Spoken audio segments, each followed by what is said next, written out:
বিশ্বব্যাপী জলবায়ু পরিবর্তন, যুদ্ধ বিগ্রহ এবং রোহিঙ্গা সংকট নিয়ে পররাষ্ট্রমন্ত্রী ডক্টর হাসান মাহমুদের সঙ্গে আলোচনা করেছেন বাংলাদেশ সফররত international federation of red cross and red crescent সোসাইটির IFRC প্রেসিডেন্ট কেট ফোর্বস। সকালে পররাষ্ট্র মন্ত্রণালয়ে দুজনের মধ্যে সাক্ষাৎ অনুষ্ঠিত হয়। এ সময় রোহিঙ্গাদের আশ্রয় দেওয়ায় বাংলাদেশের প্রতি কৃতজ্ঞতা জানান কেট ফোর্বস। তিনি বলেন, সারা বিশ্বে মানবিক সহায়তা পৌঁছে দিতে কাজ করছে IFRC। এই সময়ে জলবায়ু পরিবর্তনের অভিঘাত সামলানো বিশ্বের দেশগুলোর জন্য বড় চ্যালেঞ্জ বলে মনে করেন তিনি। রোহিঙ্গা সংকট সমাধানে বাংলাদেশ এবং মিয়ানমারকে কাজ করারও আহ্বান জানান তিনি।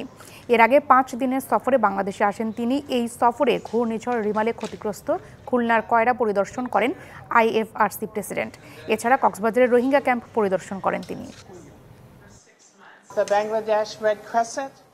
বাংলাদেশের রেড ক্রসকে আমি অভিনন্দন জানাতে চাই এজন্য যে তারা জলবায়ু পরিবর্তন, দুর্যোগ ব্যবস্থাপনা এবং জনস্বাস্থ্য নিয়ে কাজ করছে।